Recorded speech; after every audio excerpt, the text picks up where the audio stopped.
Evening అయిన తర్వాత ప్రేమ ధీరజ్ కోసం ఆలోచిస్తూ ఉంటుంది. అసలు వీడు ఏం చేస్తున్నాడు? దాంతో కనెక్ట్ అయిపోతున్నాడా ఏంటి? వీడి మనసులో ఏముంది? లేదంటే నన్ను ఉడికించడానికి ఇలా చేస్తున్నాడా? అసలేం జరుగుతుంది? వాడి మనసులో ఏముందో అర్థం కావట్లేదే! ఎలా తెలుసుకోవాలి? అని ఆలోచిస్తూ ఉంటుంది.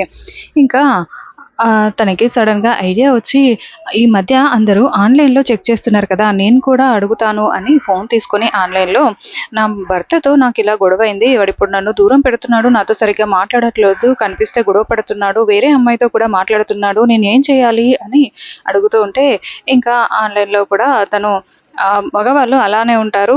కానీ మనం తగ్గకూడదు అని చెప్తూ ఉంటుంది.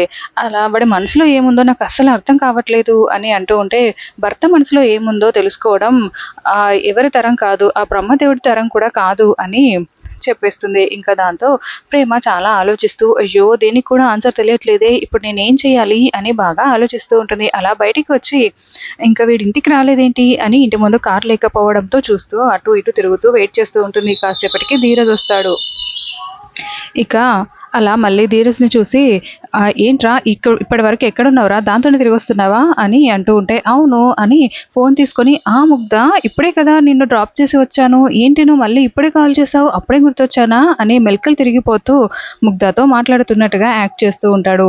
దాంతో ప్రేమ ఇంకా చాలా కోపంగా ధీరజ్‌తో మళ్ళీ గొడవ పడుతూ ఉంటుంది. అప్పుడే నిద్రపోతున్న తిరుపతి, ఇక్కడ గొడవేంటి? ఏంటి మాటలు వినిపిస్తున్నాయి అని అనుకుంటూ తెల్లటి దుప్పటి ఉంటుంది. కప్పుకొని అలా నడిచి వస్తూ ఉంటే దయ్యం అనుకోని ప్రేమ ఒక్కసారిగా ధీరజ్‌ని హగ్ చేసుకుంటుంది గట్టిగా అరుస్తూ.